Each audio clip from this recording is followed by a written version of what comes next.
Hello, my name is Pam Watson, and this is not going to be the most technically great video you've watched. I'm not really good at any of that, can't edit any of that. But there's a really important issue that I really would like to tell everybody about. I'm a senior, I'm 79 years old, and I'm also disabled. I'm in a wheelchair part of the time. And some of us out there that are seniors have all kinds of disabilities. And this is about airline travel, specifically for now. And there's just some things you need to know about when you're traveling, whether you're in a wheelchair or not, when you're disabled, when you're senior, any of that.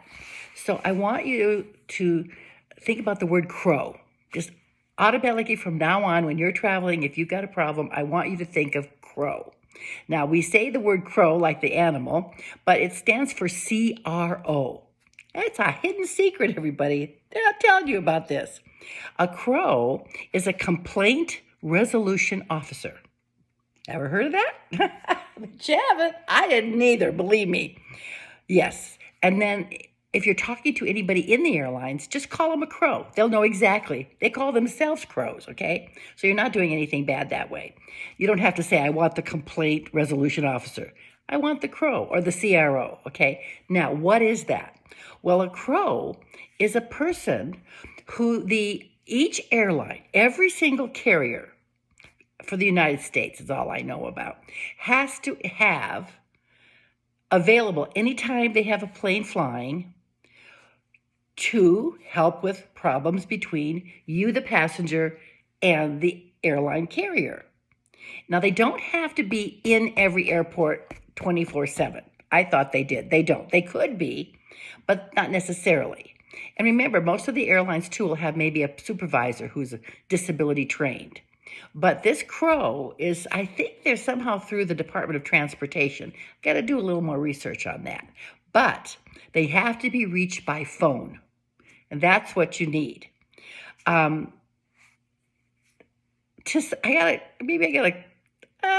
some problems with it still, but I just want you to know about it, okay? So, the thing that I'm most interested in talking about, because it's the Americans with Disability Act and our Bill of Rights for traveling, there's just so much to it. I can't handle all of it today. But just remember CRO. Okay, so when you travel and you're disabled, the airline, each carrier, each individual airline, not the airport, this has nothing to do with the airport facility, but each carrier is responsible to assist you, remember, assist you from curbside all the way through the process of getting your ticket, going through TSA, and getting to the gate. Then they can leave you. Usually they will ask you things like, you need to use the restroom, do you need to buy anything? And then you answer that question. Then they take you up to the gate. And usually they will then leave you to go do other things. Now, technically, they're only supposed to leave you for no longer than 30 minutes. And a lot of airlines, I noticed, they'll come back and ask you if you're okay.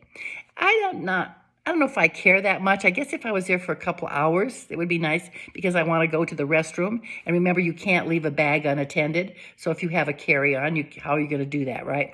So, and I'm usually in a wheelchair, one of their chairs, and I'm sitting by the gate. I can't move. So it's nice if they come back. But anyway, here's the stickler. From curbside all the way through, you are entitled to assistance. Nothing that you pay for. However, there's always going to be a however, everybody. When you get there, think about it. You drive up to the airport departure. You're at the curbside. Now, you also have a absolute right, as long as you're with it mentally, you can handle it, travel solo. It doesn't say disabled people have to travel with people. Don't let them tell you that. If you want to go to see your kids and they're putting you on a plane, you can do it solo. I do it all the time, okay? But it's hard, and this is the reason. So when you get at curbside, your responsibility under the law is self-identification because, think about it, the airline doesn't know you're there. They are not required to have an assistant at curbside physically. They are not. That's not the law. They have to have disability assistance available. Now, what if the terminal doors are way far away from curbside? I can't get to it, folks. I can't walk over there. I need a wheelchair at the car. And sometimes it's my wheelchair and I need help getting it out of the car and opening it. But a lot of the times I'm using theirs because I have a wheelchair available to me when I get to wherever I'm going. I have like some motorized ones at different places because I don't want to travel with them all the time. But anyway, so the thing is at curbside, makes sense. The airline doesn't know you're there.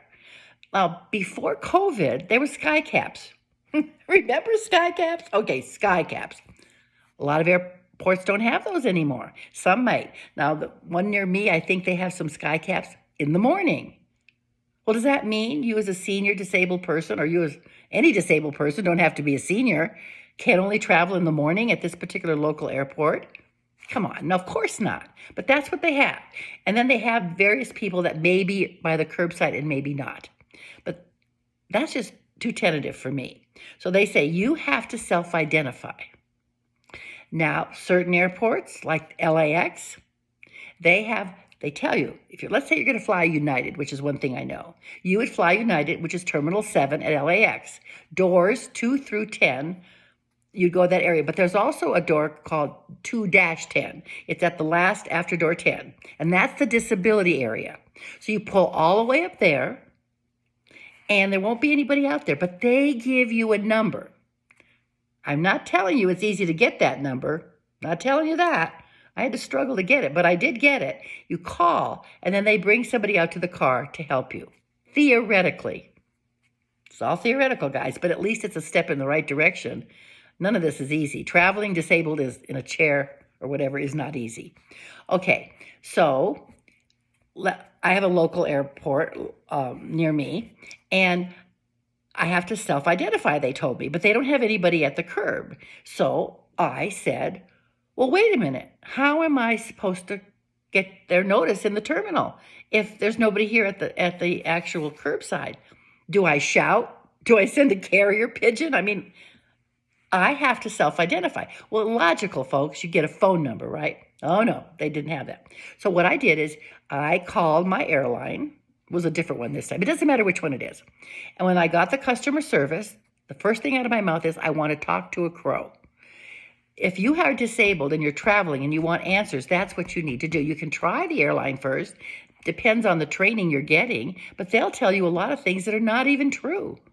I asked one the other day, well, how am I going to self-identify? And they said, well, can you have somebody come to the airport with you who can get out of the car and go to the terminal and tell them to get assistance? I said, that's illegal. I'm allowed to travel solo. You can't say that to me. And they immediately realized their error, and they were sorry they said it. But they just thought, well, logically, it's my responsibility. It's not your responsibility. It's absolutely not your responsibility.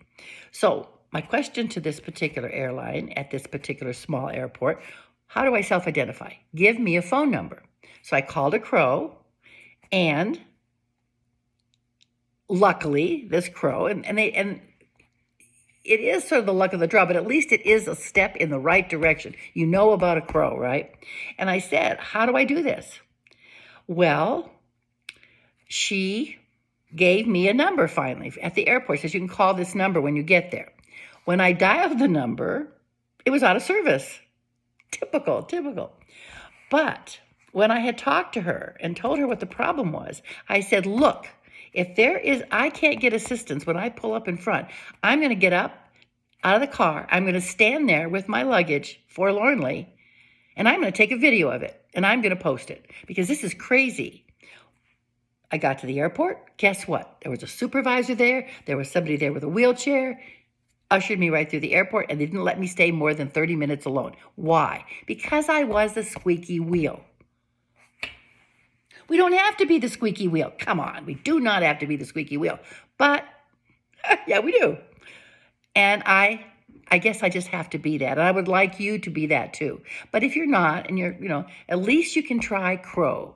So if you're at the airport and they're giving you trouble, immediately say, I want to talk to a CRO. At least you're going to get somebody that's going to be between you and the airline to help you. Like if they're telling you, there was a story recently. A guy with cerebral palsy in Las Vegas. He had to crawl off the airplane. They said there wasn't a chair. Well, of course you don't do that. Just say, I want to talk to a CRO. They have to do it. So that gives you, at least I'm giving you some new knowledge. I'm going to do some more videos on this. And I've had some crazy experiences, you guys. And I'm not newly disabled, maybe the last 9 years, but in a chair part of the time, probably the last 5 or 6. And so I'm finding out all these hurdles that I have to get through. So that's what the point of this particular video is. CRO. Thanks.